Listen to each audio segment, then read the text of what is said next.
மரித்திருக்கிறார்கள். எத்தனையோ பரிசுத்தவான்களை விட மரிச்சிருக்கிறாங்க. எத்தனையோ மிகப்பெரிய தலைவர்கள், இந்த உலகத்தை ஆளுகை செய்தவர்கள், ஆட்சியாளர்கள் எத்தனையோ பேர் மரித்திருக்கக்கூடிய ஒரு சூழ்நிலையில இன்னைக்கு இஸ்ரவேலில் போனீங்க அப்படின்னா, இஸ்ரவேல்ல இயேசுடைய கல்லறை இருக்கிறது.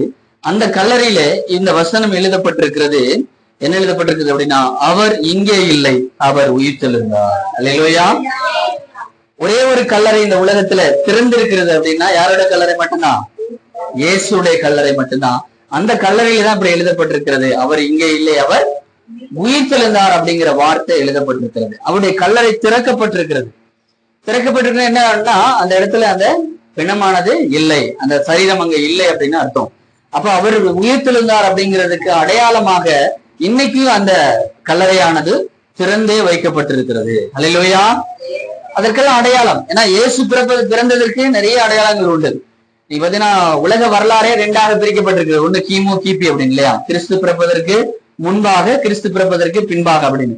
அதே போல இயேசு மரித்திருக்கிறார், மூன்றாம் நாள் உயிர்த்தெழுந்திருக்கிறார் அப்படிங்கிறதுக்கு அநேக அடையாளங்கள் இந்த உலகத்துல இருக்கிறது.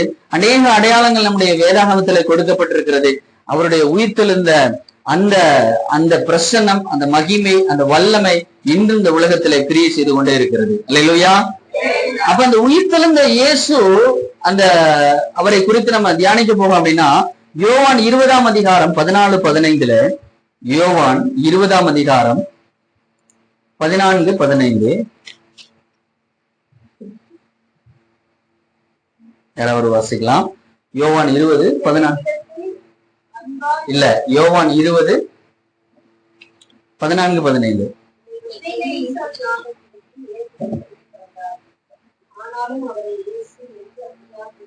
அல்லேலூயா. இவைகளை சொல்லி யாரை குறித்து சொல்லப்பட்டிருக்குன்னா 16 வசனத்துல, மரியாள் கல்லறையின் அருகே வெளியே நின்று அழுது கொண்டிருந்தது சொல்லப்படுது. அப்ப இந்த மரியாள் தான் அந்த இடத்துல இருக்கிறாங்க. இவைகளை சொல்லி பின்னாக திரும்பி இயேசு நிற்கிறதை கண்டாள். ஆனாலும் அவரை இயேசு என்று அறியாதிருந்தாள் அப்படின்னு அந்த இடத்துல வேதம் சொல்லப்பட்டிருக்கிறது. அந்த மரியாளை குறித்து நம்ம பார்ப்போமே. ஆனால் மரியாள் அந்த 3ஆம் நாளில், அதாவது முதல் நாள் வெள்ளிக்கிழமை அவரை மரிக்கிறார், கொண்டு போய் அடக்கம் பண்றாங்க. ஞாயிற்றுக்கிழமை அது 3ஆம் நாளிலே அவருடைய சரீரத்துக்கு அந்த கந்தவர்க்கம் தெளிக்கும்படியாக அவர் அங்கிருந்து கடந்து வருகிறார். அவரும் அவருடைய தோழிகள்லாம் கடந்து வர்றாங்க. அப்ப கடந்து வரும்போது பாத்தீங்கன்னா அங்க இருந்த பாறை, அந்த கல்லறையில மூடப்பட்டிருந்த அந்த பாறையானது தள்ளப்பட்டிருக்கிறது, அது விளக்கப்பட்டிருக்கிறது. இப்ப இவர்களுக்கெல்லாம் ஒரே சந்தேகம், ஐயோ என்னாச்சு அப்படின்னு உள்ள போய் பார்த்தா உள்ள சரீரம் இல்ல, ரெண்டு பக்கமும் அவரை சுற்றி இருந்த அந்த துணிகள் எல்லாம் நீக்கப்பட்டிருக்கிறது. அப்ப இவர்கள் எல்லாம் பார்த்தோன்னே இவர்களுக்கு என்ன சந்தேகம் அப்படின்னா, இயேசுடைய பிணத்தை யாரோ என்ன பண்ணிட்டாங்க, சரீரத்தை யாரோ எடுத்துட்டு போயிட்டாங்க, காணாம போயிடுச்சு அப்படிங்கிற துக்கத்துல அவங்க அழுதுட்டு இருக்காங்க. அந்த 13ஆம் வசனம், அவர்கள் அவளை நோக்கி, ஸ்திரீயை ஏன் அழுகிறாய் என்றார்கள். அதற்கு அவள், என் ஆண்டவரை எடுத்துக்கொண்டு போய்விட்டார்கள், அவரை வைத்த இடம் எனக்கு தெரியவில்லை என்றாள். அல்லேலூயா. யாரோ அந்த சரீரத்தை எடுத்துட்டு போயிட்டாங்க அப்படின்னு சொல்லிட்டு அந்த அம்மா உட்கார்ந்து அழுதுட்டு இருக்காங்க.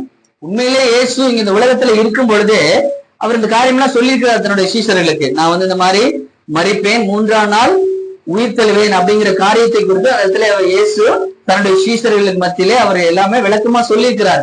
ஆனாலும் அவர்களுக்குள்ள என்ன இல்லைன்னா அந்த உணர்வு இல்லை. அந்த இயேசு 3ஆம் நாள் உயிர்த்தெழுந்திருப்பார் அப்படிங்கிற ஒரு உணர்வு இல்லாம யாரோ அந்த சரீரத்தை தூக்கிட்டு போயிட்டாங்க அப்படிங்கிற ஒரு எண்ணத்தோடு அந்த இடத்துல மரியாள் அழுது கொண்டு இருக்கிறார்.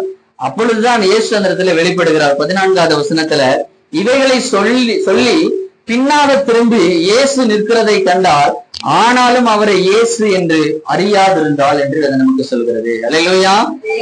அப்ப மரியாளுக்கும் இயேசுக்கும் ஏற்கனவே தெரியுமா தெரியாதா? ரெண்டு பேருமே ஏற்கனவே அறிமுகமானவர்கள். இயேசுவோடு இணைந்து ஊழியம் பண்ணவங்க தான் இந்த மரியாள். அப்ப இயேசுவை நன்றாக அறிந்த மரியாள், ஆனா பின்னாக இயேசு நின்று கொண்டிருக்கிறாள் என்று வேதம் நமக்கு சொல்லுகிறது. ஆனால் இயேசு அவர் என்ன பண்ணல, அறியாதிருக்கிறாள் என்று நம்ம வேதம் சொல்லுகிறது. அப்படின்னா என்ன அர்த்தம்? இயேசு இப்ப எப்படி நிக்கிறார் அப்படின்னா மறுரூபமாகி நிற்கிறார். ஆமென். அல்லேலூயா. அவர் எப்படி நிற்கிறார்னா மறுரூபமாகி, அதாவது விண்ணகத்துக்குரிய சரீரம். அவர் இந்த உலகத்தில் இருக்கும்போது ஒரு சரீரத்தோடு அவர் இருந்தார். அப்போ இப்ப அவர் உயிர்த்தெழுந்த பிறகு அவருடைய சரீரம் எப்படிப்பட்டதாக அப்படின்னா பரலோக ராஜ்யத்திற்குரிய சரீரமாக, அதாவது மறுரூபமாகி அந்த இடத்துல அவர் நின்று கொண்டிருக்கிறார். அல்லேலூயா. 15ஆவது வசனத்திலே, இயேசு அவளை பார்த்து, ஸ்திரீயே ஏன் அழுகிறாய், யாரை தேடுகிறாய் என்றார். அவள் அவரை தோட்டக்காரர் என்று எண்ணி, யாருன்னு நினைக்கிறா? தோட்டக்காரங்க யாரோ அந்த தோட்டத்துல வந்து யாரோ தோட்டத்தை பாதுகாக்கக்கூடிய ஒரு தோட்டக்காரர் அப்படின்னு நினைச்சிட்டு நீ தோட்டக்காரர் என்று எண்ணி, ஐயா நீர் அவரை எடுத்துக்கொண்டு போனது உண்டானால் அவரை வைத்த இடத்தை எனக்கு சொல்லும், நான் போய் அவரை எடுத்துக் கொள்வேன் என்றார். அல்லேலூயா. இதுவரையிலும் யாரும் தெரியல, இயேசுதான் அப்படிங்கிறதுக்கு அவர் தெரியல. ஏன் அப்படின்னா அவருடைய வாய்ஸும் அவருக்கு அவங்களுக்கு தெரியல. அதே போல அவருடைய மறுரூபமா இருந்ததுனால அவருடைய உருவமும் யாருன்னு அவருக்கு தெரியல. அவங்க பார்க்கும்போது என்ன நினைக்கிறாங்க அப்படின்னா, இவர் வந்து ஒரு தோட்டக்காரன் அப்படின்னு என்று எண்ணிக்கொண்டு அவற்றையும் கேட்கிறா, ஐயோ நீங்க ஒருவேளை நீங்க இந்த சரீரத்தை எடுத்துட்டு போனீங்கன்னா சொல்லுங்க, நீங்க எங்க வச்சிருக்கீங்கன்னு சொல்லுங்க, நான் போய் என்ன பண்றேன் எடுத்துக்கொள்கிறேன் அப்படின்னு அவரிடத்திலையும் தன்னுடைய வார்த்தையை வாதாடுகிறார். அல்லேலூயா. 1 கொரிந்தியர் 15ஆம் அதிகாரம் 53 55 வசனங்கள். 1 கொரிந்தியர் 15ஆம் அதிகாரம்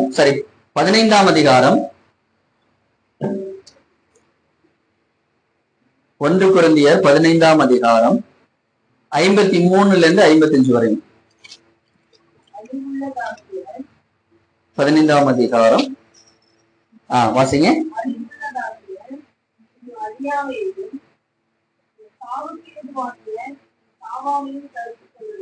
இது எதை குறித்து சொல்லப்பட்டிருக்கிறது அப்படின்னா, இது அந்த 52வது வசனத்திலிருந்து, எக்காலம் துணிக்கும் பொழுது அப்பொழுது மரித்தோர் அழிவில்லாதவர்களாய் எழுந்திருப்பார்கள், நாமும் மறுரூபமாக்கப்படுவோம் அப்படின்னு எழுதப்பட்டிருக்கிறது. அல்லேலூயா.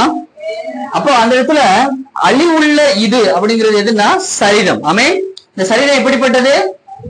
அழிவுள்ள சரீரம். ஏன்னா அது மண்ணிலிருந்து எடுக்கப்பட்ட சரீரம் எங்க போயிடும்? மண்ணுக்கே திரும்பும் அப்படின்னு வேதம் நமக்கு சொல்லுகிறது.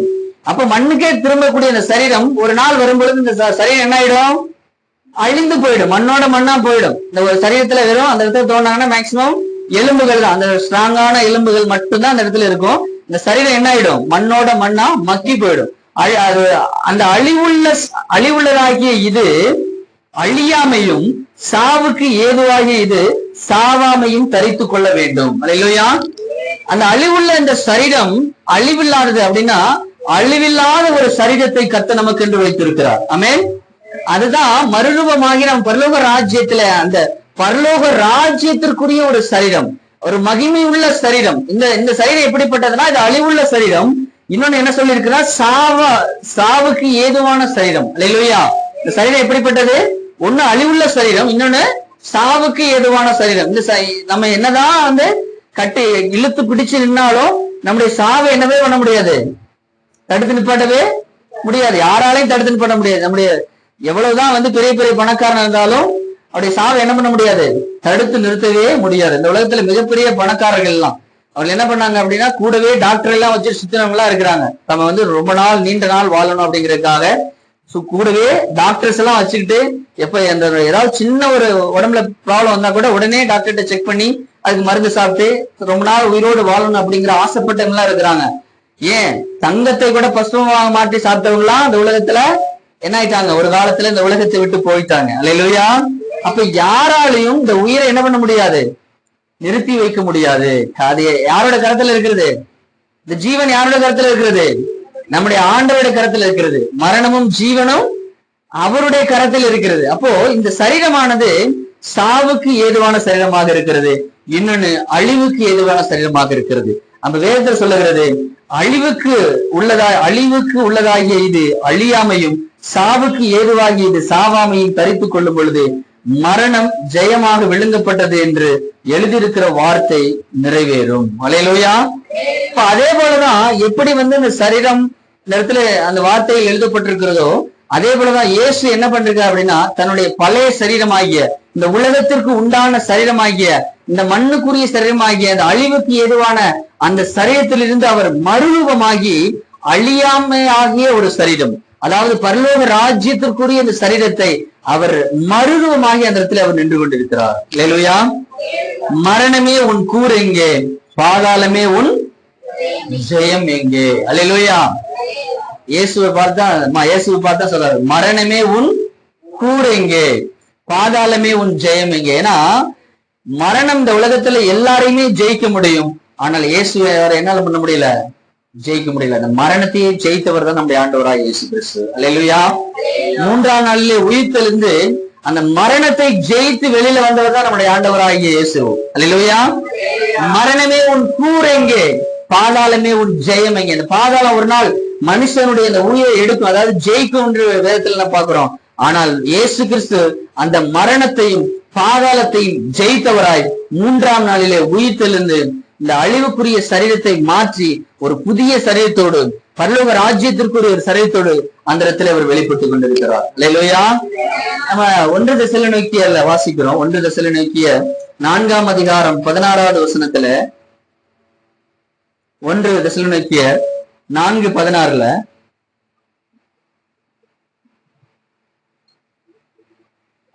1 தெசலோனிக்கேயர் 4:16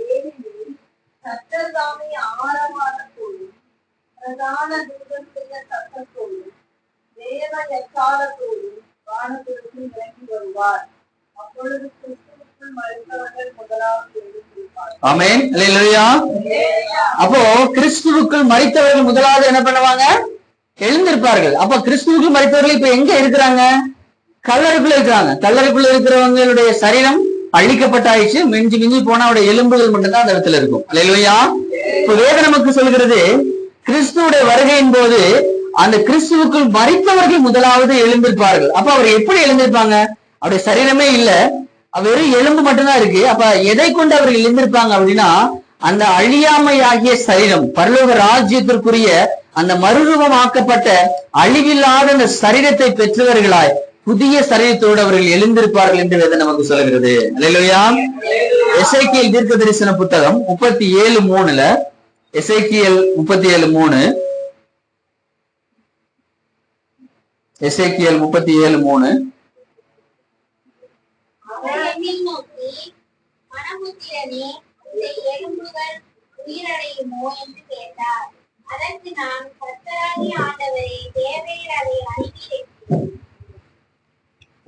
அந்த இடத்துல பாத்தீங்கன்னா பெரிய மிகப்பெரிய ஒரு எலும்புகளுடைய பள்ளத்தாக்கிலே அந்த இடத்துல நின்று கொண்டு இருக்கிறார்கள்.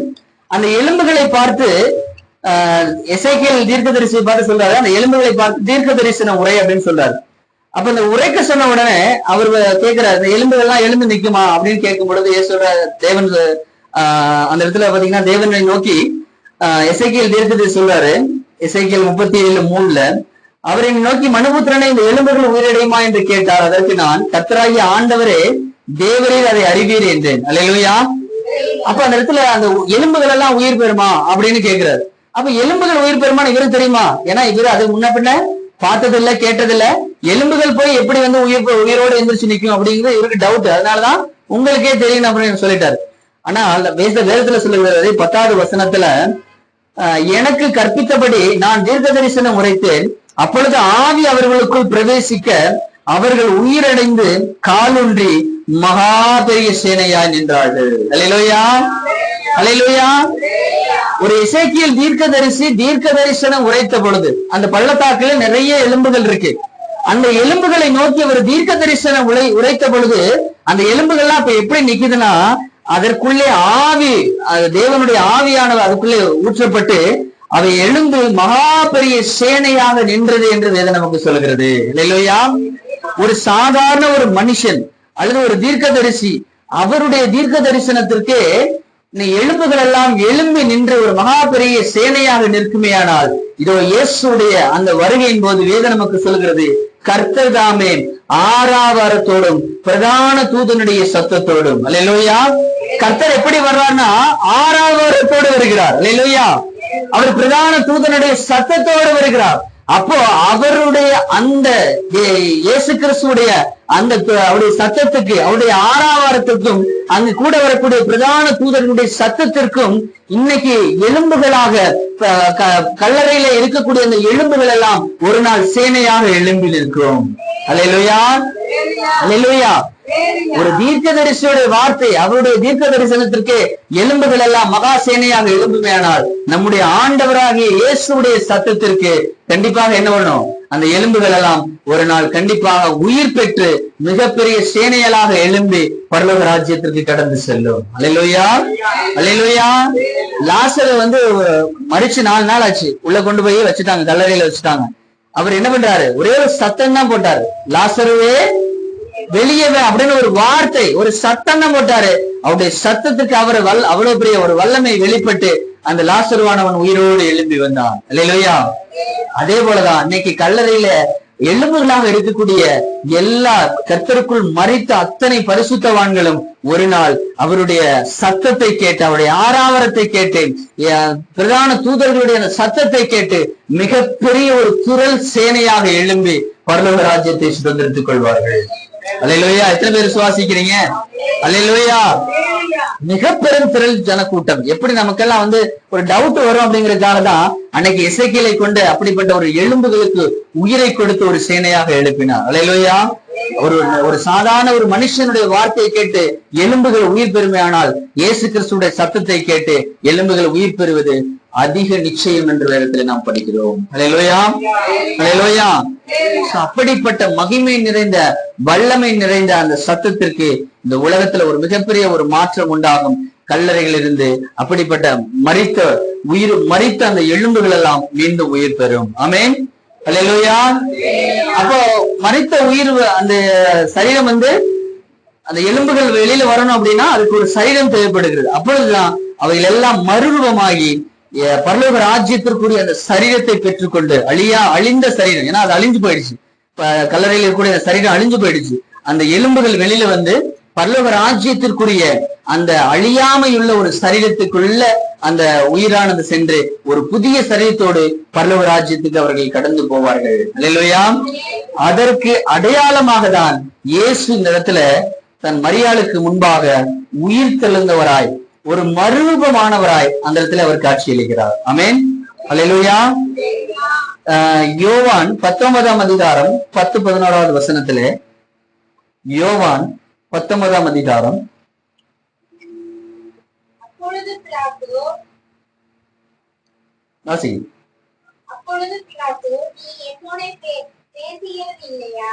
உன்னை சிலுவையிலே அறைய எனக்கு அதிகாரம் உண்டு என்றும் உன்னை விடுதலை பண்ண எனக்கு அதிகாரம் உண்டு என்றும் உனக்கு தெரியாதா என்றார். ஆமென். அல்லேலூயா.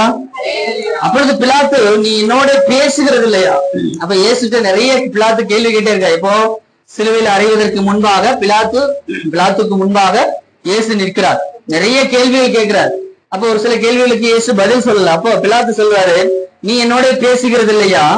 உன்னை சிலுவையில் அறைய எனக்கு அதிகாரம் உண்டு என்றும் உன்னை விடுதலை பண்ண எனக்கு அதிகாரம் உண்டு என்றும் உனக்கு தெரியாதா அப்படின்னு கேட்கிறாரு. யாரை பார்த்து? இயேசுவை பார்த்து கேட்கிறாரு. யாரு? ஒரு சாதாரண ஒரு மனுஷன், ஒரு பிலாத்து அப்படிங்கிற ஒரு அந்த அதிகாரி இயேசுவை பார்த்து கேட்கிறாரு, உன்னை சிலுவையில அறைவதற்கும் அல்லது உன்னை விடுதலை பண்ணுவதற்கு எனக்கு என்ன உண்டு? அதிகாரம் உண்டு அப்படின்னு சொல்றாரு. அதற்கு இயேசு பிரதியுத்தரமாக, பரத்திலிருந்து உமக்கு கொடுக்கப்படாதிருந்தால் என்மேல் உனக்கு ஒரு அதிகாரமும் இராது அப்படின்னு சொல்றாரு. அல்லேலூயா. பரத்திலிருந்து உனக்கு அப்படிப்பட்ட அதிகாரம் கொடுக்கப்படவில்லை என்றால் என்னை சிலுவையில் அறைவதற்கு உனக்கு அதிகாரம் இல்லை என்று இயேசு இந்த இடத்துல சொல்கிறார். அல்லேலூயா. அப்ப இயேசு இந்த உலகத்துல சிலுவையிலே அறையப்பட்டதற்கு காரணம் என்ன அப்படின்னா, அது பரலோக ராஜ்யத்துடைய திட்டம், அது நோக்கம், அது நிறைவேறும்படியாக தான் இயேசு எல்லா இடத்திலையும் தன்னை ஒப்பு கொடுக்கிறார். இப்ப முதலையாக அவர் கெத்செமனே தோட்டத்தில் இருக்கும் பொழுது அங்க இருக்கிற அநேக போர் சேவர்கள் எல்லாம் இயேசுவை பிடிக்கிறார்கள். அப்ப இயேசுவை பிடிக்கும் பொழுது பேதுரு என்ன பண்றாரு? தன்னுடைய வாளை உருவி அந்த சேவனுடைய காலை வெட்டுறாரு. ஆமென். அல்லேலூயா. வெட்டின உடனே இயேசு ஒரு வார்த்தை சொல்றாரு, நான் சொன்னேன் அப்படின்னா பரலோக ராஜ்யத்துல என்ன பண்ணும்? ஒரு மிகப்பெரிய திரள் சேனையை கர்த்தர் எனக்காக அனுப்புவார். ஆமென். அல்லேலூயா. அப்போ நீ என்ன பண்ணு? உன்னுடைய வாளை உன்னுடைய உரையிலே போடு அப்படின்னு அந்த இடத்துல கடைசியா ஒரு அற்புதத்தை செய்து அந்த காதை எடுத்து மீண்டும் அந்த சேவனுடைய அந்த காதல ஒட்டி அந்த இடத்துல மீண்டும் அந்த காதை ஒட்ட வைக்கிறார். அப்ப அந்த இடத்துல அவர் சொல்ல வந்தது என்ன அப்படின்னா, இந்த இடத்துல நான் எதிர்த்து போராடுவதற்காக நான் இல்லை, எதற்காக? என்னை ஒப்பு கொடுப்பதற்காகவே நான் வந்திருக்கேன். அல்லேலூயா. அப்ப அந்த சேவரிடத்துல இதுவரையிலும் எத்தனையோ முறை அவர் பிடிப்பதற்காக வந்த பொழுதெல்லாம் இயேசு அந்த இடத்தை விட்டுலாம் அவர் ஒரு மாறி போயிருக்கிறார். ஆனால் அந்த கெத்செமனே தோட்டத்துல இயேசு தன்னை ஒப்பு கொடுக்கிறார். வந்த சேவகரிடத்துல நான் தான், எனக்கு அதற்குரிய நேரம் வந்தது, நான் சிலுவையில் அறையப்படுவதற்கான நேரம் வந்ததுன்னு தன்னை அவர் அந்த இடத்துல ஒப்பு கொடுக்கிறார். சேவர்கள் அவரை பிடித்துக் கொண்டு போகிறார்கள். அல்லேலூயா. அது மாத்திரமல்ல, அவரை சிலுவையிலே அறைவதற்கு பிலாத்து ஒப்பு கொடுப்பதற்கும் அவருக்கு அந்த அதிகாரம் எங்கிருந்து கொடுக்கப்பட்டது என்று வேதம் நமக்கு சொல்கிறது? பரலோக ராஜ்யத்திலிருந்து. அல்லேலூயா. பரலோகத்திலிருந்து அப்படிப்பட்ட ஒரு அதிகாரம் உனக்கு கொடுக்கப்படாதிருந்தால் என் மேல் உனக்கு ஒரு அதிகாரமும் இராது அப்படின்னு சொல்றாரு. அல்லேலூயா. அப்போ அந்த இயேசுவை அந்த சிலுவையில அறையணும்னா கூட அது எங்கிருந்து அதிகாரம் கொடுக்கப்பட வேண்டும்? பரலோகத்திலிருந்து அதிகாரம் கொடுக்கப்பட வேண்டும். அப்ப தேவ திட்டத்தை நிறைவேற்றுவதற்காகவே இயேசு அந்த இடத்துல தன்னை ஒப்பு கொடுத்து சிலுவையிலே அறையப்படும்படியாக தன்னை அந்த இடத்துல அவர் ஒப்பு கொடுக்கிறார். பிலாத்தும் அவர் மீது அந்த அதிகாரத்தை செலுத்தி சிலுவையிலே அறையும்படியான ஒரு ஆர்டர் அந்த இடத்துல அவர் பண்ணுகிறார். அல்லேலூயா. அப்போ அது மட்டுமல்ல, தொடர்ந்து அவர் சிலுவையிலே அறையப்படுவதற்கு கொண்டு போகிறார். அங்க அநேக பாடுகளை அவர் அனுபவிக்கிறார்.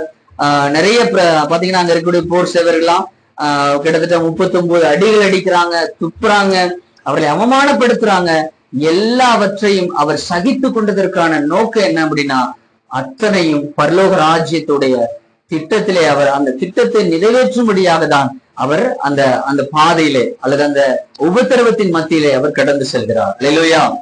அவர் கடைசியில கூட அந்த சிலுவையில தொங்கிக் கொண்டிருக்கும் போது கூட பிசாசனம் சொல்றான், நீ தேவனுடைய குமாரனையானால் இறங்கி வார அப்படின்னு சொல்றான். அப்ப அந்த இடத்துல அவருக்கு அதிகாரம் இல்லையா? அந்த சிலுவையை விட்டு இறங்கி வருவதற்கு அவருக்கு அதிகாரம் இல்லையா? இருந்தது. அவருக்கு சகல விதமான அதிகாரங்களும் அவருக்கு கொடுக்கப்பட்டது என்று வேதம் நமக்கு சொல்கிறது. அப்படி சகல அதிகாரங்களையும் பெற்ற அந்த இயேசு கிறிஸ்து அந்த நிமிஷத்தில் கூட அந்த சிலுவையிலிருந்து கீழே இறங்கி வருவதற்கு அவருக்கு பலன் இருந்தது. அவருக்கு எல்லா அதிகாரமும் கொடுக்கப்பட்டிருந்தது. ஆனாலும் அவர் தன்னை ஒப்பு கொடுத்ததற்கான நோக்கம் என்ன அப்படின்னா, அந்த பாதையில கடந்து செல்ல வேண்டும், சிலுவையில அவர் மரிக்க வேண்டும் என்பது தேவனுடைய திட்டமாக இருந்தது. அல்லேலூயா, அல்லேலூயா.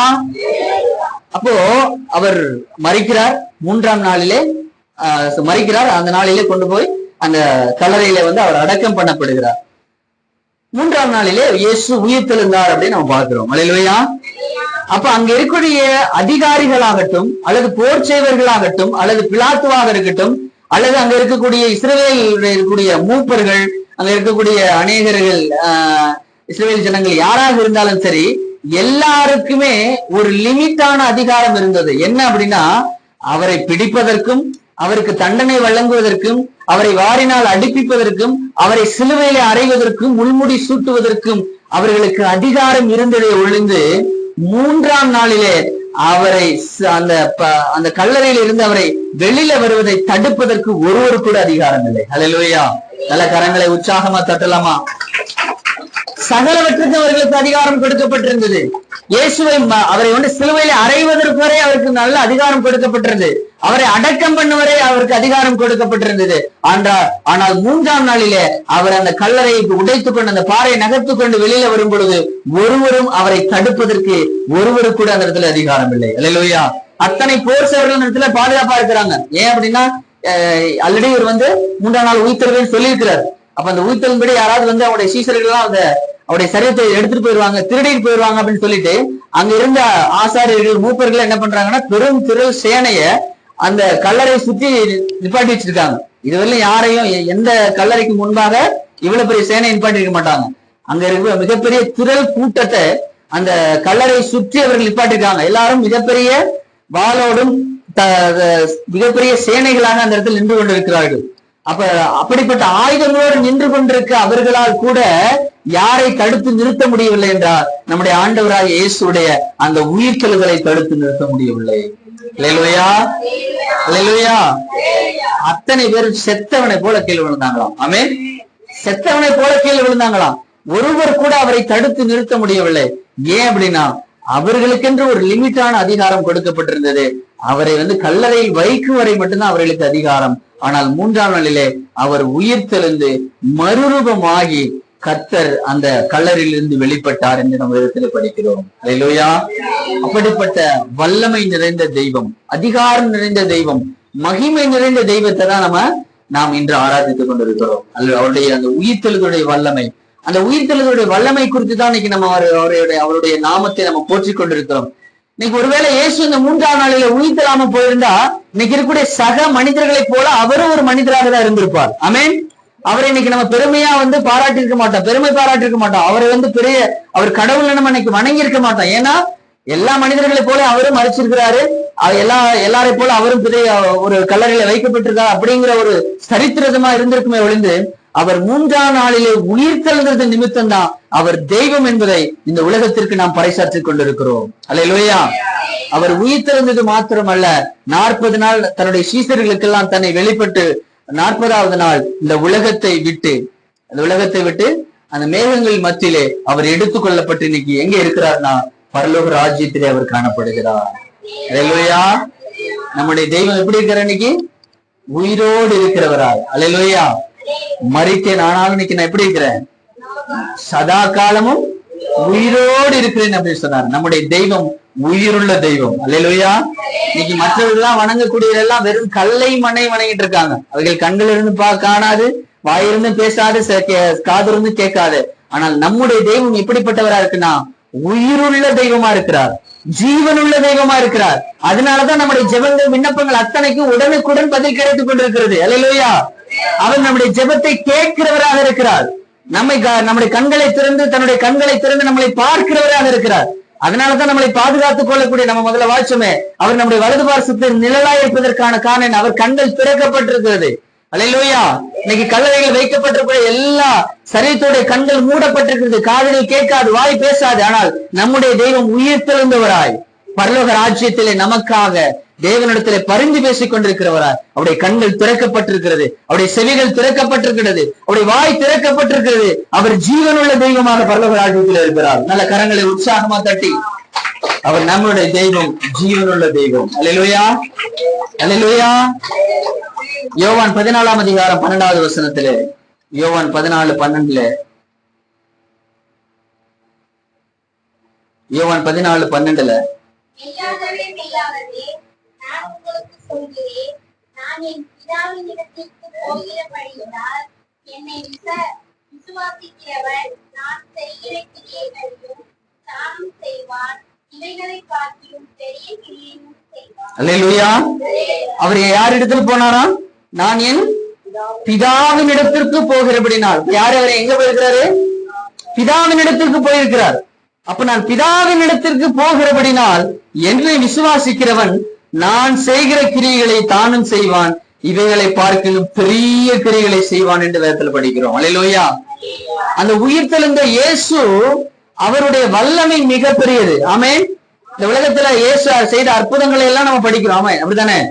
சுவிசேஷ புத்தகம் 4 புத்தகங்களிலும் இயேசு செய்த அற்புதங்களை குறித்து நம்முடைய வேதத்திலே படிக்கிறோம். வேதத்திலே எழுதப்பட்டிருக்கிறது. ஆனாலும் அவர் செய்த அற்புதங்களை எழுதுவதற்கு இந்த உலகத்துல இருக்கக்கூடிய பேப்பர்ஸ் எல்லாம் பத்தாதாம். அந்த அளவுக்கு இந்த உலகத்துல அநேக அற்புதங்களை இந்த உலகத்தில் செய்தார் என்று இந்த உலகத்தில் இருக்கக்கூடிய வேத பாரகர்கள் நமக்கு தெரிவிக்கிறார்கள், வேத வல்லுநர்கள் நமக்கு தெரிவிக்கிறார்கள். அல்லேலூயா. பாருங்க ஒண்ணு இல்ல மாறி உட்கார்றாங்க. அப்போ இந்த உலகத்தில் அவர் செய்த அற்புதங்கள் நமக்கு கொடுக்கப்பட்டது எல்லாம் ரொம்ப சாம்பிள், ஒரு சின்ன ஒரு எடுத்துக்காட்டுக்காக கொடுக்கப்பட்டிருக்கிறது. ஆனால் அவர் செய்த அற்புதங்கள் அவ்வளவு வேணும், இந்த உலகமே தாங்காத அளவுக்கு இயேசு இந்த உலகத்திலே அற்புதங்களை செய்தார் என்று வேதம் நமக்கு சொல்கிறது. அல்லேலூயா. ஆனால் அதை விட வல்லமை நிறைந்தது, அதை விட அற்புதங்களை செய்யக்கூடிய மகிமை நிறைந்தது எது அப்படின்னா இயேசுடைய உயிர்த்தெழுந்தருடைய வல்லமை. அல்லேலூயா. இயேசு உயிர்த்தெழுந்தார். பாருங்க, உயிர்த்தெழுந்ததுக்கு அப்புறம் இந்த உலகத்தில் நடந்த அற்புதங்களும் அடையாளங்களும் அதை விட மேன்மையானது, அதை விட அதிகம் உள்ளது, அதை விட அதிக வல்லமைகள் இந்த உலகத்திலே வெளிப்பட்டது என்று வேதத்திலே நாம் அடுத்தடுத்து பார்க்கக்கூடிய காரியங்களை நாம் தியானிக்க போகிறோம். அல்லேலூயா. நம்ம வெள்ளிக்கிழமை கூட ஒரு வார்த்தையை தியானிச்சிருப்போம். யோவான் 19ஆம் அதிகாரம் 30வது வசனத்துல முடிந்தது அப்படிங்கிற ஒரு வார்த்தையை நம்ம தியானிச்சிருப்போம். அப்படித்தானே?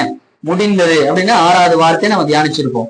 அதற்கு என்ன அர்த்தம் அப்படின்னா என்னுடைய வேலை முடிந்தது. ஆமென். இயேசு என்ன நோக்கத்திற்காக இந்த உலகத்துல வந்தாரோ, என்ன நோக்கத்திற்காக இந்த உலகத்துல அனுப்பப்பட்டாரோ அந்த வேலை நான் முடிச்சுட்டேன், என் வேலை முடிந்தது அப்படின்னு அந்த ஒரு வெற்றியின் வார்த்தையாக அந்த இடத்துல கர்த்தர் வெளிப்படுத்துகிறார். அல்லேலூயா. அப்ப இந்த வெற்றியின் வார்த்தைக்குடைய அந்த வெளிப்பாடு என்ன அர்த்தம்னா நான் இதுவரையில் செஞ்சதுக்குரிய அற்புதங்கள் அடையாளங்கள் எல்லாம் ரொம்ப கம்மி, இனிமேல நான் இந்த உயிர்த்தெழுந்திருக்கு இல்லையா, நான் மறிச்சு என்னுடைய வேலையை நான் செஞ்சு முடிச்சிட்டேன் இல்லையா. ஏன்னா இதுக்கு முன்பாக இந்த உலகத்தில் அவர் அற்புதங்களை அடையாளங்களை செய்யும் பொழுது இந்த உலகம் யாருடைய ஆளுகையின் கீழ் இருந்தது? சாத்தானுடைய ஆளுகையின் கீழ் இருந்தது. அல்லேலூயா. இந்த உலகம் சாத்தானுடைய ஆளுகையின் கீழே இருந்தது. எப்பொழுது அவர் முடித்தேன், நான் முடிச்சேன் அப்படி இந்த உலகத்தை நான் ஜெயித்தேன், பிசாசுடைய தலையை சிலுவையிலே நசுக்கி இந்த உலகத்தின் ஆளுகையை அவர் ஜெயித்து எடுத்தாரோ, அதிலிருந்து அவருடைய வல்லமையானது இந்த உலகம் முழுவதும் மிகப்பெரிய வல்லமையாக வெளிப்பட்டுக் கொண்டிருக்கிறது. விசுவாசிக்கிற நல்ல கரங்களை உயர்த்தி சொல்லுங்க. ஒரு மல்டி ஸ்பெஷாலிட்டி ஹாஸ்பிட்டல் கட்டுறாங்கன்னு வச்சுங்களேன், ஒரு பெரிய ஹாஸ்பிட்டல் கட்டுறாங்க, ஸ்டார்ட் பண்றாங்க. கட்டி அது அவ்வளவு சீக்கிரம் கட்டி முடிக்க முடியாது. நம்ம இங்க திருப்பூர்ல எல்லாம் கட்டுறதுக்கு பாத்தீங்கன்னா குறைஞ்சபட்சம் ஒரு 2-3 வருஷம் கட்டிக்கிட்டே இருந்தாங்க. எனக்கு ஞாபகம் தெரிஞ்சுன்னா ஒரு 2-3 வருஷம் இருக்கும். அப்போ கட்டி முடிக்கிற வரையும் அது வந்து பயன்பாட்டுக்கு வராம இல்ல, கொஞ்சம் கொஞ்சம் கட்ட கட்ட கொஞ்சம் கொஞ்சமா அது பயன்பாட்டுக்கு வந்துட்டே இருந்துச்சு. அப்ப ஆரம்பத்துல பாத்தீங்க அப்படின்னா ஒரு சின்ன சின்ன ட்ரீட்மெண்ட் கொடுத்துட்டே இருப்பாங்க. காய்ச்சல், தலைவலி, அது மாதிரி சின்ன சின்ன வியாதிகளுக்கு அவங்க ட்ரீட்மெண்ட் கொடுத்துட்டே இருந்தாங்க. ஆனால் எப்பொழுது அந்த கட்டிடம் முழுமையாக கட்டி முடிக்கப்பட்டதோ, அது கட்டி முடிக்கப்பட்டதுக்கு அப்புறம் தான் அந்த கட்டிடத்தில் இருக்கக்கூடிய சகல எல்லா விதமான காரியங்களும் முழுமையான பயன்பாட்டுக்கு வருகிறது. ஆமென். அங்க இருக்கக்கூடிய எல்லா எக்யூப்மெண்ட் என்ன பார்த்தீங்கன்னா ஒவ்வொரு பகுதி இருக்கும் இல்லையா, ஹார்ட் ஸ்பெஷலிஸ்ட் இருப்பாங்க, ஸ்கின் ஸ்பெஷலிஸ்ட் இருப்பாங்க, கண்ணுக்கு, காதுக்கு, இந்த மாதிரி ஒவ்வொரு டிபார்ட்மெண்ட் இருக்கும் இல்லையா. இப்ப எல்லாத்துக்கும் ஸ்பெஷல் மெஷின்ஸ் எல்லாம் கொண்டு வருவாங்க. இதெல்லாம் எப்ப முழுமையாகும் அப்படின்னா அது அந்த வேலையெல்லாம் கம்ப்ளீட் ஆனதுக்கு அப்புறம் தான் அந்த மெஷின்ஸ் எல்லாம் உள்ள இறக்குவாங்க. அப்ப அந்த வேலை, அந்த கட்டிடம் முழுமையாகும் பொழுதுதான் அங்க இருக்கக்கூடிய எல்லா எக்யூப்மெண்ட், எல்லா மிஷின்ஸோடைய அந்த பயன்பாடு முழுமைக்கு வரும். அல்லேலூயா. அதே போலதான் இயேசு இந்த உலகத்தில் செய்த காரியங்கள், அற்புதங்கள் எல்லாம் ரொம்ப ரொம்ப சர்வசாதாரணமானது, ரொம்ப கம்மியானது. அவர் எப்பொழுது இயேசு மரித்து உயிர் தெழுந்தாரோ அப்பொழுதுதான் அவருடைய முழுமையான வல்லமை இந்த உலகத்திலே வெளிப்பட்டது. நல்ல கரங்களை வேண்டிய அலையிலே சொல்லுங்களேன். அவர் தன்னுடைய வல்லமை முழுவதும் எப்போது வெளிப்பட்டதுன்னா அவர் உயிர் தெழுந்த பிறகு. அந்த உயிர் தெழுந்த வல்லமை தான் அந்த உலகத்திலே அதிக அற்புதங்களையும் அடையாளங்களையும் செய்தது. ஆமென். அல்லேலூயா. அதற்கு எடுத்துக்காட்டாக ஒரு சில காரியங்களை மட்டும் நம்ம படிக்க போறோம். மார்க் 4ஆம் அதிகாரம், மார்க் 14ஆம் அதிகாரம் 68, 70, 71 வசனங்கள். மார்க் 14, 68, 70, 71 பாத்தீங்கன்னா பேதுருவை குறித்து சொல்லப்பட்டிருக்கும். நானே சொல்லிடுறேன். பேதுருவை குறித்து அந்த இடத்துல எழுதப்பட்டிருக்கிறது. என்ன அப்படின்னா அந்த சம்பவம் நமக்கு எல்லாருக்குமே தெரியும். இயேசுவை வந்து கொண்டு போய் அவர் வந்து மிகப்பெரிய பாடுகள் மத்தியில் அவர் கடந்து போயிட்டு இருக்கும் போது பேதுருவும் பின்னாடியே போறார். என்ன பண்றாங்கன்னு பாக்குறதுக்காக போறாரு. அப்ப அந்த இடத்துல பேதுருவை வந்து இவனும் அவன் கூட இருந்தவங்க தான் அப்படின்னு சொல்லும் பொழுது பேதுரு அந்த இடத்துல 3 தரம் மறுதளிக்கிறார். அல்லேலூயா. ஏன் அப்படின்னா அவருக்கு பயம். ஏன்னா இயேசு அந்த அளவுக்கு கொடுமைப்படுத்துறாங்க. இப்ப எங்க நம்மளும் அவரோட இருந்தவரும் தெரிஞ்சுன்னா நம்மளையும் கொண்டு போய் கொடுமைப்படுத்த ஆரம்பிச்சிடான்னு சொல்லிட்டு பயந்து, ஐயோ நான் அவன் கூட இருந்தது இல்லை, அவர் யாருன்னு எனக்கு தெரியாதுன்னு சொல்லிட்டு அவரை குறித்து சபிக்க தொடங்கினார் அப்படின்னு நம்ம வேதத்துல படிக்கிறோம். ஆமென். அல்லேலூயா. எதன் நிமித்தம்? அவருக்குள்ள அந்த பயத்தின் நிமித்தம். ஒருவேளை நம்மளை சேர்த்து கொண்டுருவாங்களோ அப்படிங்கிற அந்த பயத்தின் நிமித்தம் பேதுரு அந்த இடத்துல இயேசுவை மறுதளித்தார் அப்படின்னு வேதத்துல நம்ம படிக்கிறோம். ஆமென். இன்னொரு வசனத்தை வாசிக்கலாம். அப்போஸ்தலர் 2ஆம் அதிகாரம் 14வது வசனம். அப்போஸ்தலர் 2:14. அப்போஸ்தலர் 2:14.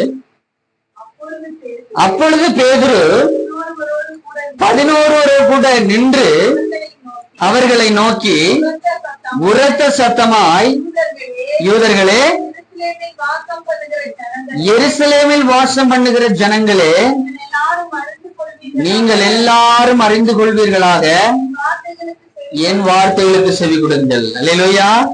யார் இந்த பேதுரு? இயேசுவை மறுதளித்த பேதுரு. ஆமென். இயேசுவை சிலுவையில் அறையும் பொழுது பயந்து ஓடி ஒளிந்த பேதுரு இன்னைக்கு அநேக ஜனங்களுக்கு முன்பாக இந்த சம்பவத்துல கடைசியில நம்ம படிக்கிறோம் 3000 பேர் அந்த சம்பவத்துல ரட்சிக்கப்பட்டிருக்காங்க இவருடைய பிரசங்கத்தை கேட்டு. அல்லேலூயா. 3000 பேர் ரட்சிக்கப்படுறாங்க. அப்ப குறைஞ்சபட்சம் அங்க எவ்வளவு பேர் இருக்கணும்? அட்லீஸ்ட் ஒரு 6000 பேர் 7000 பேர் அந்த இடத்துல இருந்திருக்கணும். ஆமென். அங்க இருக்க மிக பெரும் திரள் கூட்டம், ஒரு 5000 பேர் 6000 பேர் அங்க எல்லாருமே இருக்கிறாங்க. அந்த யூதர்கள் இருக்கிறாங்க, சுற்றி இருந்த அநேக தேசங்கள் இருக்கக்கூடிய ஜனங்கள் எல்லாம் அந்த இடத்துல கூடியிருக்கிறாங்க. இயேசுவை சிலுவையில் அறைந்தவர்கள் அந்த இடத்துல கூடியிருக்கிறாங்க. அவர்கள் மத்தியில கிட்டத்தட்ட 6000 7000 பேர் இருக்கக்கூடிய ஜனங்கள் மத்தியில எழுந்து பேதுரு பிரசங்கம் பண்ணுகிறார். இதோ அவர் இயேசு உயிரோடு இருக்கிறார் என்று. அல்லேலூயா. மரித்த இயேசு இன்னைக்கு உயிரோடு ஜீவனோடு இருக்கிறார் என்று அவர்கள் மத்தியிலே அவர் எழுந்து சாட்சி கொடுத்தார் என்ற விதத்தில் நாம் படிக்கிறோம். அல்லேலூயா. இந்த அதிகாரம், அந்த வல்லமை, அந்த தைரியம் அவருக்குள்ள எங்கிருந்து வந்தது? உயிர்த்தெழுந்த இயேசுடைய வல்லமையினாலே. ஆமென், அல்லேலூயா. அந்த உயிர்த்தெழுந்த இயேசுடைய வல்லமை அவருக்குள்ளே இறங்கி அவர் அந்த இடத்துல கிட்டத்தட்ட 6000-7000 பேர் முன்பாக எழுந்து பிரசங்கிக்கத்தக்க அந்த பலனையும் அந்த கிருபைகளையும் அவருக்குள்ளே அந்த அந்த பலன் அவருக்குள்ளே வெளிப்பட்டது எங்க இருந்து அப்படின்னா இயேசு கிறிஸ்துடைய அந்த உயிர்த்தெழுந்த வல்லமை. அல்லேலூயா. அது இன்னொரு வசனத்துக்குள்ள வாசிக்கலாம். 4ஆம் அதிகாரம் 13வது வசனத்துல 4:13 பேதுருவும் யோவானும் பேசுகிற தைரியத்தையும் அவர்கள் கண்டு அவர்கள் படிப்பறியாதவர்கள் என்றும் பேதமை உள்ளவர்கள் என்றும் அறிந்தபடியினால் ஆச்சரியப்பட்டு இவர்கள் இயேசுடனே கூட இருந்தவர்கள் என்றும் அறிந்து கொண்டார்கள். அல்லேலூயா. அவர்கள் எல்லாம் யாரு அப்படின்னா அவர்கள் எல்லாம் பேதுரு யோவான் யாரு? படிப்பறிவு இல்லாதவர்கள், பேதமை உள்ளவர்கள். அவங்களுக்கு எல்லாம் பேசவே தெரியாது. ஜனக்கூட்டங்கள் 4 பேர் இருக்கிற இடத்துல என்ன பண்ண தெரியாது? பேசவே தெரியாது. பேதமை உள்ளவர்கள், படிப்பறியற்றவர்கள். இவர்கள் எப்படி இப்படி கர்த்தருடைய வார்த்தையை பேசுறாங்க, அவரை குறித்து தைரியமா அது எங்க பேசுறாங்க அப்படின்னா நியாயாசன சங்கத்திற்கு முன்பாக நிக்கிறாங்க. அந்த நியாயாசன சங்கத்துல யாரெல்லாம் இருக்கிறாங்க பாருங்க. பிரதான ஆசிரியராக அண்ணா, காய்பா, யோவானுடைய அலெக்சாண்டர், பிரதான ஆசிரியராக குடும்பத்தார் யாவரும் எருசலேமிலே கூட்டம் கூடி இருக்கிறாங்க. அல்லேலூயா. மிகப்பெரிய அந்த இடத்துல நியாயாசன சங்கம் அங்க இப்ப இருக்கிறவங்க யாருன்னா நல்ல படிப்பறிவு உள்ளவர்கள், நல்ல படித்தவர்கள், நியாய பிரமாணத்தை கற்று தேர்ந்தவர்கள். அவருக்கு முன்பாக ஏதாவது ஒரு வார்த்தை தப்பா பேச முடியுமா? ஏதாவது பேசினா அங்கவே சொல்லிடுவாங்க, ஐயோ நீ பேசுறது தப்புன்னு சொல்லுவாங்க. அப்ப அவர்களுக்கு முன்பாக ஒரு படிப்பறிவில்லாத, ஒரு பயம் நிறைந்த, ஒரு பேதமை உள்ள பேதுரு எழுந்து அவர்களுக்கு முன்பாக பிரசங்கித்தான் என்று வேதத்தில் படிக்கிறோம். அல்லேலூயா. இந்த வல்லமை அவனுக்குள்ள இருந்து எப்படி வந்தது? உயிர்த்தெழுந்த இயேசுடைய வல்லமை. அல்லேலூயா. அந்த உயிர்த்தெழுந்த இயேசுடைய வல்லமை கொண்டு அந்த இடத்துல அவன் மிகப்பெரிய ஒரு பிரசங்கியாராக பிரசங்கிக்கிறான். அதை தொடர்ந்து பாத்தீங்கன்னா 3000 பேர், 5000 பேர், கணக்கில்லாத ஜனங்கள் எல்லாம் ரட்சிக்கப்பட்டார்கள் என்று விதத்தில் நாம் படிக்கிறோம். ஆமென், அல்லேலூயா. அப்ப இந்த உயிர்த்தெழுந்த வல்லமை, அந்த இயேசு இந்த உலகத்தில் இருக்கும்போது அவர் செய்த அதிகாரங்களை விட, அற்புதங்களை விட, அடையாளங்களை விட உயிர்த்தெழுந்ததுக்கு அப்புறம் அவரை கொண்டு இந்த உலகத்தில் இடப்பிக்கப்பட்ட அடையாளங்களும் அற்புதங்களும் அநேக காரியங்களாக இருந்தது. ஆமென், அல்லேலூயா. மார்க் 9ஆம் அதிகாரம் 17-18 வசனங்கள். மார்க் 9ஆம் அதிகாரம் 17-18 வசனங்கள். மார்க் 9:17-18.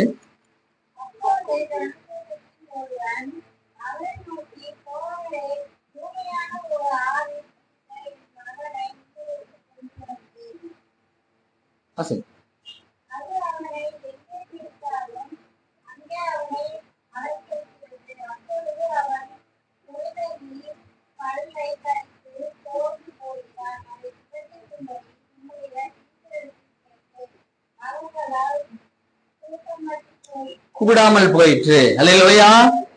ஒரு பையனை கொண்டு வராங்க, ஒரு மகனை கொண்டு வராங்க. அந்த மகனுக்குள்ள ஆவி பிடிச்சிருக்கு. நம்ம ஆவி என்ன பண்ணுது? அடிக்கடி அவனை அலக்கழிச்சு நுரை தள்ளும்படியாக அவனை கீழே தள்ளிட்டு போயிடுது. அப்ப அந்த ஆவியை அவனை விட்டு துரத்தும்படியாக சீஷர்களிடத்தில் கொண்டு வர்றாங்க. அல்லேலூயா. அப்ப அங்க இயேசு மலை மேல ஏறி ஜெபம் பண்ணிட்டு இருக்கிறாரு. அப்ப கீழே இருக்கிற சீஷர்கள் தான் இருக்கிறாங்க.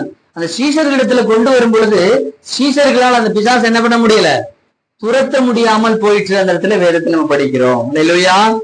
இது எப்போ? இயேசு இந்த உலகத்துல உயிரோடு இருக்கும் பொழுது. இன்னொரு வசனத்தை வாசிக்கலாம். அப்போஸ்தலர் 5ஆம் அதிகாரம் 15வது வசனம். அப்போஸ்தலர் 5:15. அப்போஸ்தலர் 5:15. பிணியாளிகளை படுக்கைகளின் மேலும் கட்டில்களின் மேலும் கிடத்தி பேதுரு நடந்து போகையில் அவனுடைய நிழலாகிலும் அவர்கள் எண்ணெய் படும்படிக்கு அவர்களை வெளியே வீதிகளில் கொண்டு வந்து விட்டார்கள். ஆமென், அல்லேலூயா. இயேசு இந்த உலகத்தில் இருக்கும் பொழுது சீஷர்களால ஒரு பிசாசை கூட துரத்த முடியாமல் போனது என்று வேதத்தில் நம்ம படிச்சோம். ஆனால் இங்கே வேதத்தில் நம்ம படிக்கிறோம், இயேசு மரித்ததுக்கு அப்புறம், அவர் உயிர்த்தெழுந்ததுக்கு அப்புறம் அந்த வல்லமையினாலே இந்த உலகத்துல ஊழியம் செய்து கொண்டிருக்கிற பேதுரு நடந்து போகும் பொழுது அவருடைய நிழல் பட்டு அங்க இருந்த வியாதியஸ்தர்கள் சுத்தமானார்களாம். நல்ல கரங்களை உயர்த்தி ஒரு அல்லேலூயா சொல்லுங்க. அல்லேலூயா. அவர் இந்த உயிர்த்தெழுந்த வல்லமையை பெற்ற அந்த சீஷர்களுடைய நிழல் பட்டு அந்த இடத்துல அநேக ஜனங்கள் சுத்தமாக்கப்பட்டார்கள், வியாதியஸ்தர்கள் குணமாக்கப்பட்டார்கள், அநேக ஜனங்கள் ரட்சிக்கப்படுகிறார்கள். அல்லேலூயா. பேதுரு மட்டுமல்ல, எல்லா சீஷர்களையும் கர்த்தர் அப்படி வல்லமையாய் பயன்படுத்தினார். பவுலுடைய உருமாவை தூக்கி போட்டாலே அந்த இடத்துல கர்த்தர் அற்புதத்தை செஞ்சாரா? ஆமென். உருமான என்ன? கர்ச்சீப்பு. அவருடைய கர்ச்சீப்பை தூக்கி போட்டாலும் அந்த கர்ச்சீப்புல இருந்து வல்லமை புறப்பட்டு போனது என்று வேதத்தில் நம்ம படிக்கிறோம். அல்லேலூயா. இயேசு கிறிஸ்துவ பத்தி நம்ம படிக்கிறோம். இயேசு கிறிஸ்துடைய வஸ்திரத்திலிருந்தான் வல்லமை புறப்பட்டு ஒரு பெரும்பாடு உள்ள ஸ்திரியை குணமாக்கினார்கள். ஆனால் பேதுருடைய நிழல் பட்டு அந்த இடத்துல ஒரு அற்புதம் நடக்குது. ஆமென். அதே அப்போஸ்தலர் 3ஆம் அதிகாரம் 6-7 வசனத்துல, அப்போஸ்தலர் 3ஆம் அதிகாரம் 6-7, அப்பொழுது பேதுரு, வெள்ளியும் பொண்ணும் என்னிடத்தில் இல்லை, என்னிடத்தில் உள்ளதை உனக்கு தருகிறேன், நசரேயனாகிய இயேசு கிறிஸ்து நாமத்தினாலே நீ எழுந்து நட என்று சொல்லி வலது கையினாலே அவனை பிடித்து தூக்கி விட்டான். உடனே அவனுடைய கால்களும் கரடுகளும் பலன் கொண்டது. ஆமென். 40 வருஷம் தாயின் வயிற்றிலே சப்பானியாய் பிறந்த ஒரு மனுஷனை, 40 வருஷம் சப்பானியா இருந்த மனுஷனை வெறும் கையை பிடிச்சு தூக்கி விடுறான். அவனுடைய கால்களும் கரடுகளும் பலன் கொண்டு அவன் எழுந்து குதித்து எழுந்து ஓடி அவனுடைய ஆலயத்துக்குள்ள போய் சாட்சி சொன்னான் என்று வேதத்தில் படிக்கிறோம். அல்லேலூயா. ஒரு சப்பானிய 40 வருஷம் சப்பானிய அந்த மனுஷனை குணமாக்குகிறார். அந்த வல்லமை அவருக்குள்ள எப்படி வந்தது? ஒரு பிசாசை துரத்துவதற்கு திராணி இல்லாத அந்த பேதுரு இன்னைக்கு ஒரு சப்பானியாய் இருந்த ஒரு மனுஷனை தூக்கி எடுகிறார், அவனுக்கு விடுதலை தருகிறார். அல்லேலூயா. இந்த வல்லமை எங்கிருந்து வந்தது?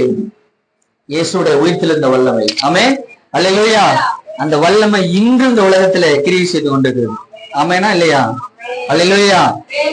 மீண்டும் அந்த வசனத்தை வாசிக்கலாம். யோவான் 14ஆம் அதிகாரம் 12வது வசனத்துல, யோவான் 14:12, யோவான் 14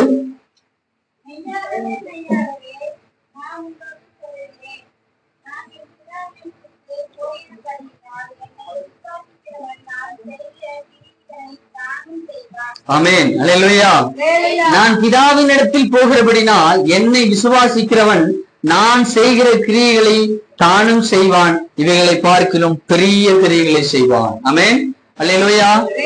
இன்னைக்கு இயேசு மரிப்பதற்கு முன்பாக அநேக அற்புதங்களை அடையாளங்கள் இந்த உலகத்துல செய்தாலும் அவர் மரித்து பரமேறி போனதுக்கு அப்புறம் அந்த உயிர்த்தெழுந்த வல்லமையானது இன்னைக்கு உலகம் முழுவதும் கிரியை செய்து கொண்டிருக்கிறது. ஆமென்.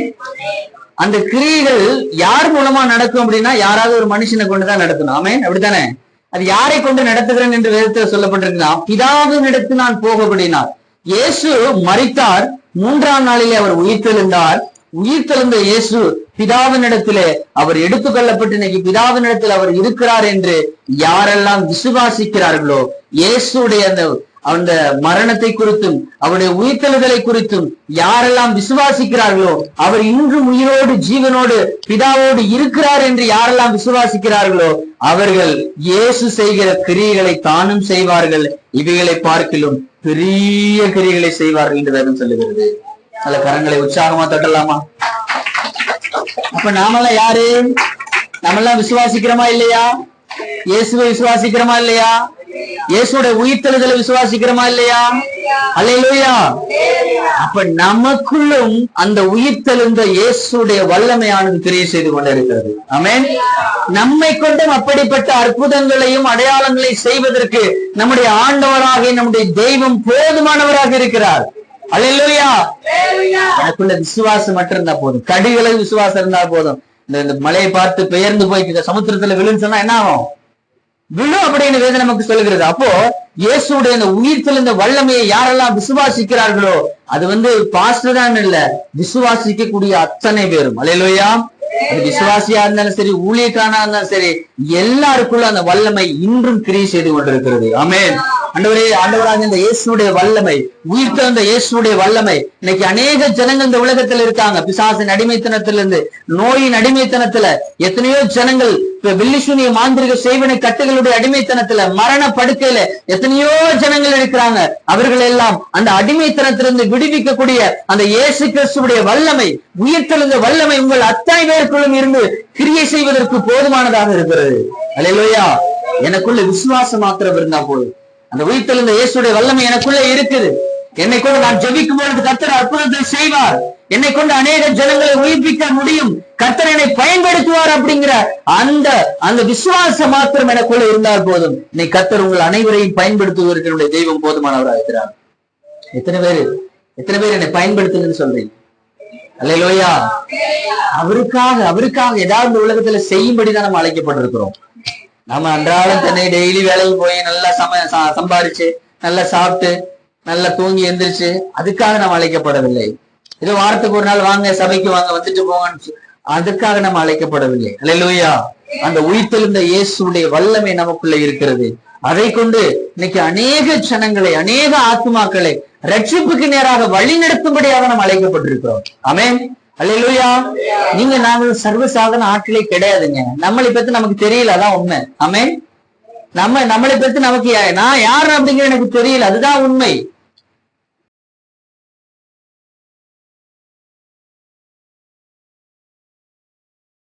அல்லேலூயா. அப்ப நம்ம வாழ்க்கையில நம்மை கொண்டு அநேக அற்புதங்களையும் அடையாளங்களையும் கர்த்தர் செய்வதற்கு அந்த இயேசுடைய உயிர்த்தெழுந்த வல்லமை இன்றும் நமக்குள்ளே கிரியை செய்து கொண்டிருக்கிறது. ஆமென். எனக்கு ஒன்னே ஒண்ணு தெரியணும், நான் யாருன்னு தெரியணும். ஆமென். அந்த உயிர்த்தெழுந்த வல்லமை எனக்குள்ள இருக்கிறது எனக்கு தெரியணும். அந்த உயிர்த்தெழுந்த வல்லமையை கொண்டு கர்த்தர் என்னை பயன்படுத்த முடியும் அப்படிங்கிறது தெரியணும். எனக்குள்ள ஒரு கடுகளவனாத விசுவாசம் இருக்கணும். அந்த உயிர்த்தெழுந்த வல்லமை, அந்த வல்லமை கொண்டு இந்த உலகத்தில் அநேக ஜனங்களை விடுவிப்பதற்கு என் தெய்வம் போதுமானவர் அப்படிங்கிற அந்த உண்மை, அந்த சக்தி எனக்கு தெரிஞ்சிருந்தா போதும். அவரை விசுவாசிச்சா போதும். கண்டிப்பா அந்த உலகத்துல நம்மை கொண்டு அநேக அற்புதங்களை செய்வார். அல்லேலூயா. அல்லேலூயா. எத்தனை பேர் விசுவாசிக்கிறீங்க? என்னை பயன்படுத்தும் ஆண்டவரே.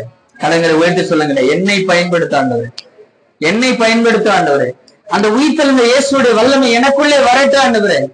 எத்தனை பேர் அவருக்காக அப்படிப்பட்ட அற்புதங்களை அடையாளங்களை செய்வதற்கு நான் தயாரா இருக்கிறேன்னு எத்தனை பேர் சொல்றீங்க? அன்னைக்கு பேதருடைய அவருடைய நிழல்பட்டு சுகமானது, அதே போல உங்களுடைய நிழல்பட்ட அநேக ஜனங்களை சுகமாக்குவதற்கு அவருடைய வல்லமை போதுமானதா இருக்கிறது.